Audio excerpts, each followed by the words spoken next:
ನಮಸ್ತೆ. ಮತ್ತು ಪ್ರಥಮ PUC ಪ್ರಥಮ ವರ್ಷದ ಅರ್ಧ ವಾರ್ಷಿಕಕ್ಕೆ ಮತ್ತು ಆ್ಯನ್ಯುವಲ್ ಎಕ್ಸಾಮ್ಗೆ ಆಲ್ಮೋಸ್ಟ್ ಆಲ್ ಪಕ್ಕಾ ಮುಖ್ಯವಾಗಿ ಕ್ವಶನ್ ಭಾರತ ಸಂವಿಧಾನದ ಪ್ರಧಾನ ಲಕ್ಷಣಗಳು ಬಿದ್ದೇ ಬೀಳುತ್ತೆ. 10 ಮಾರ್ಕ್ಸ್ಗೆ ಭಾರತ ಸಂವಿಧಾನದ ಪ್ರಧಾನ ಲಕ್ಷಣಗಳನ್ನು ನಾವು ತಿಳಿದುಕೊಂಡಿರಬೇಕಾಗಿರುತ್ತೆ. ಯಾಕಂದರೆ ಇದಕ್ಕೆ 10 ಮಾರ್ಕ್ಸ್ ಆಗಿದೆ. ಅದಕ್ಕೋಸ್ಕರ ನಾವು ಅದನ್ನು ಚೆನ್ನಾಗಿ ಅಧ್ಯಯನ ಮಾಡಬೇಕು. ಅದರಿಂದ ನಾವು 10 ಮಾರ್ಕ್ಸ್ ಗಳಿಸಲಿಕ್ಕೆ ಸಾಧ್ಯ ಆಗ್ತಾ ಬರುತ್ತೆ. ಆ ಪ್ರಧಾನ ಲಕ್ಷಣಗಳನ್ನು ನಾವು ನೋಡ್ತಾ ಹೋದರೆ, ಮೊದಲನೇದಾಗಿ ಅದು ಲಿಖಿತ ಮತ್ತು ಬೃಹತ್ ಸಂವಿಧಾನವಾಗಿ ಕಾರ್ಯವನ್ನು ನಿರ್ವಹಿಸ್ತಾ ಹೋಗ್ತಾರೆ. ಮೊದಲನೇ ಲಕ್ಷಣ ಅಂತಂದರೆ ಲಿಖಿತ ಮತ್ತು ಬೃಹತ್ ಸಂವಿಧಾನ ಅಂತಂದು ಹೇಳ್ತಾ ಹೋಗ್ತಾರೆ. ವಿಶ್ವದ ಸಂವಿಧಾನಗಳಲ್ಲೆಲ್ಲ ಭಾರತೀಯ ಸಂವಿಧಾನವು ಬೃಹತ್ ಮತ್ತು ಲಿಖಿತ ಸಂವಿಧಾನವಾಗಿದೆ. ಅದೊಂದು ಬಹು ಸಮಗ್ರವಾದ, ವಿಸ್ತೃತವಾದ ಹಾಗೂ ವಿವರಣಾತ್ಮಕವಾದ ಲಿಖಿತ ಅಥವಾ ಬರಹ ರೂಪದಲ್ಲಿರುವ ದಾಖಲೆಯಾಗಿದೆ. ಮೂಲ ಸಂವಿಧಾನವು ಪ್ರಸ್ತಾವನೆಯ ಜೊತೆಗೆ 395 ವಿಧಿಗಳು, 8 ಪರಿಶಿಷ್ಟಗಳು ಹಾಗೂ 22 ಭಾಗಗಳಿಂದ ಕೂಡಿತ್ತು. ಪ್ರಸ್ತುತ ಭಾರತೀಯ ಸಂವಿಧಾನವು ಪ್ರಸ್ತಾವನೆಯ ಜೊತೆಗೆ 395 ವಿಧಿಗಳು, 12 ಪರಿಶಿಷ್ಟಗಳು ಹಾಗೂ 22 ಭಾಗಗಳೊಂದಿದೆ. ಇಷ್ಟೊಂದು ವಿಧಿಗಳು ಪರಿಶಿಷ್ಟಗಳನ್ನೊಳಗೊಂಡ ಸಂವಿಧಾನ ಬೇರೊಂದಿಲ್ಲ. ಕೇವಲ 7 ವಿಧಿಗಳು, 26 ತಿದ್ದುಪಡಿಗಳನ್ನು ಹೊಂದಿರುವ ಅಮೆರಿಕ ಸಂವಿಧಾನ, 103 ವಿಧಿಗಳನ್ನು ಹೊಂದಿರುವ ಜಪಾನ್ ಸಂವಿಧಾನ, 92 ವಿಧಿಗಳನ್ನು ಹೊಂದಿರುವ ಫ್ರಾನ್ಸ್ ಸಂವಿಧಾನಗಳಿಗೆ ಹೋಲಿಸಿದರೆ ಭಾರತದ ಸಂವಿಧಾನವು ಇವೆಲ್ಲವುಗಳಿಗಿಂತ ಬೃಹತ್ ಗಾತ್ರದ್ದಾಗಿದೆ.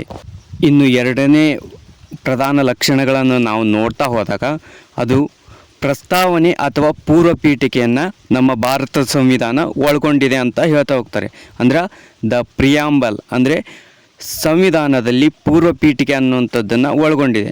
ಅದು ಯಾವ ರೀತಿಯಾಗಿದೆ ಅಂತಲೂ ನಾವು ನೋಡ್ತಾ ಹೋದರೆ, ಭಾರತೀಯ ಸಂವಿಧಾನವು ಸುರಚಿತ ಪ್ರಸ್ತಾವನೆಯನ್ನು ಹೊಂದಿದೆ. ಪ್ರಸ್ತಾವನೆಯು ಸಂವಿಧಾನದ ಮೂಲ ತತ್ವಗಳು ಹಾಗೂ ಅದರ ಸ್ಫೂರ್ತಿದಾಯಕ ಅಂಶಗಳನ್ನು ಪ್ರತಿಫಲಿಸುತ್ತದೆ. ಅದು ಸಂವಿಧಾನ, ಗುರಿ ಮತ್ತು ಉದ್ದೇಶಗಳು ಮತ್ತು ಭಾರತೀಯ ಪ್ರಜೆಗಳ ಅಭಿವ್ಯಕ್ತಿ ಮತ್ತು ಆಕಾಂಕ್ಷೆಗಳ ಪ್ರತೀಕವಾಗಿದೆ. ಪ್ರಸ್ತಾವನೆಯ ಪ್ರಕಾರ ಭಾರತವು ಒಂದು ಸಾರ್ವಭೌಮ, ಸಮಾಜವಾದಿ, ಜಾತ್ಯತೀತ, ಪ್ರಜಾಸತ್ತಾತ್ಮಕ ಗಣರಾಜ್ಯವಾಗಿದೆ ಅಂತಂದು ಹೇಳ್ತಾ ಹೋಗ್ತಾರೆ. ಹಾಗೆ ಸ್ವತಂತ್ರ, ಸಮಾನತೆ, ಭ್ರಾತೃತ್ವ, ನ್ಯಾಯ, ಸಮಗ್ರತೆ ಮತ್ತು ಏಕತೆಯಂತಹ ಮೌಲ್ಯಗಳನ್ನು ರಕ್ಷಿಸುವ ಗಾಢ ಭರವಸೆಯನ್ನು ಒದಗಿಸುವುದೇ ಭಾರತೀಯ ಸಂವಿಧಾನದ ಮೂಲ ಆಶಯವೆಂದು ಸಾರ್ತಾ ಹೋಗುತ್ತೆ. ಇದನ್ನು ನಾವು ಪ್ರಸ್ತಾವನೆಯಲ್ಲಿ ನೋಡ್ತಾ ಬರ್ತೀವಿ.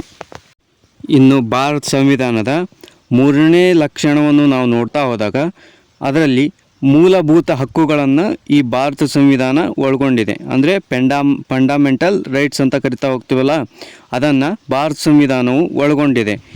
ಭಾರತೀಯ ಸಂವಿಧಾನವು 3ನೇ ಭಾಗದಲ್ಲಿ ಭಾರತೀಯರ ಮ್ಯಾಗ್ನಾ ಕಾರ್ಟಾವೆಂದೇ ಪರಿಗಣಿಸಲ್ಪಟ್ಟಿರುವ, ಪ್ರಶ್ನಾತೀತವಾಗದಿರುವ ಹಾಗೂ ಕೆಲವೊಂದು ಸಕಾರಾತ್ಮಕ ನಿರ್ಬಂಧಗಳು ಒಳಪಟ್ಟಿರುವ 6 ಮೂಲಭೂತ ಹಕ್ಕುಗಳನ್ನು 12ನೇ ವಿಧಿಯಿಂದ 35ನೇ ವಿಧಿಯವರೆಗೆ ವಿವರಿಸಲಾಗಿದೆ.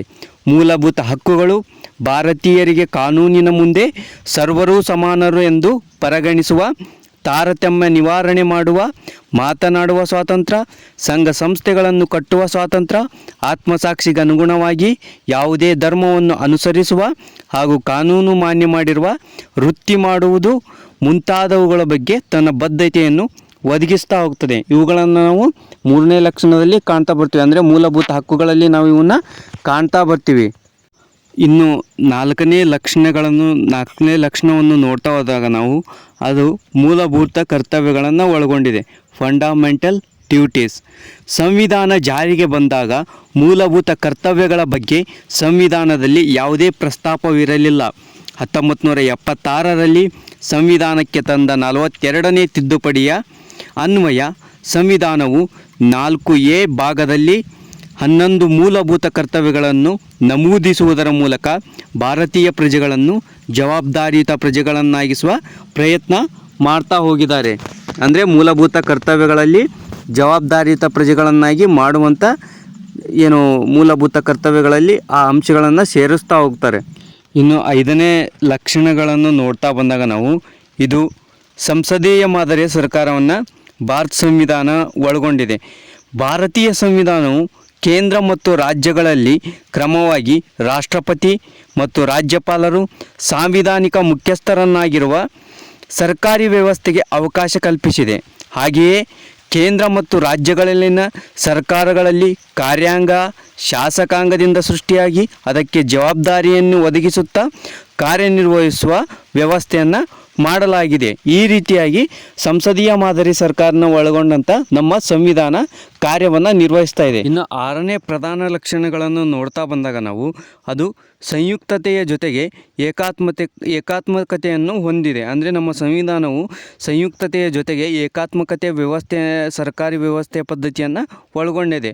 ಅದು ಯಾವ ರೀತಿಯಾಗಿ ಭಾರತೀಯ ಸಂವಿಧಾನವು ಜೋಡಿ ಸರ್ಕಾರವಿರುವ ಸಂಯುಕ್ತ ಸರ್ಕಾರವನ್ನು ಸ್ಥಾಪಿಸಿ ಲಿಖಿತ ಸಂವಿಧಾನದ ಮೂಲಕ ಅಧಿಕಾರ ಹಂಚಿಕೆಯನ್ನು ಮಾಡಿದೆಯಾದರೂ ಆದರೂ ಏಕಾತ್ಮಕ ಮಾದರಿ ಸರ್ಕಾರದ ಲಕ್ಷಣಗಳಾದ ಬಲಿಷ್ಠ ಕೇಂದ್ರ ಸರ್ಕಾರ ಆಗಿರ್ಬೋದು, ಏಕಪೌರತ್ವ ಆಗಿರ್ಬೋದು, ಏಕ ರಾಷ್ಟ್ರಗೀತೆ ಆಗಿರ್ಬೋದು, ರಾಷ್ಟ್ರಧ್ವಜ ಆಗಿರ್ಬೋದು ಮತ್ತು ಲಾಂಛನಗಳನ್ನು ಹೊಂದುವುದರ ಮೂಲಕ ಸಂಯುಕ್ತತೆಯ ಜೊತೆಗೆ ಏಕಾತ್ಮಕ ಲಕ್ಷಣಗಳನ್ನು ಹೊಂದಿದೆ. ಈ ರೀತಿಯಾಗಿ ಭಾರತೀಯ ಸಂವಿಧಾನವು ಸಂಯುಕ್ತತೆಯ ಜೊತೆಗೆ ಏಕಾತ್ಮತೆಯನ್ನು ಒಳಗೊಂಡಿರುವಂಥ ಸಂವಿಧಾನವಾಗಿ ಕಾರ್ಯವನ್ನು ನಿರ್ವಹಿಸ್ತಾ ಇದೆ.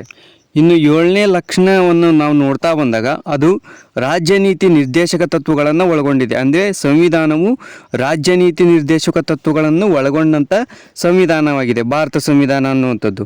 ಸಾಮಾಜಿಕ ಮತ್ತು ಆರ್ಥಿಕ ಪ್ರಜಾಸತ್ತಾತ್ಮಕತೆಯನ್ನು ವೃದ್ಧಿಸುವ ದೃಷ್ಟಿಯಿಂದ ಭಾರತೀಯ ಸಂವಿಧಾನದ 4ನೇ ಭಾಗದಲ್ಲಿ ರಾಜ್ಯ ನೀತಿ ನಿರ್ದೇಶಕ ತತ್ವಗಳನ್ನು ನಮೂದಿಸಲಾಗಿದೆ.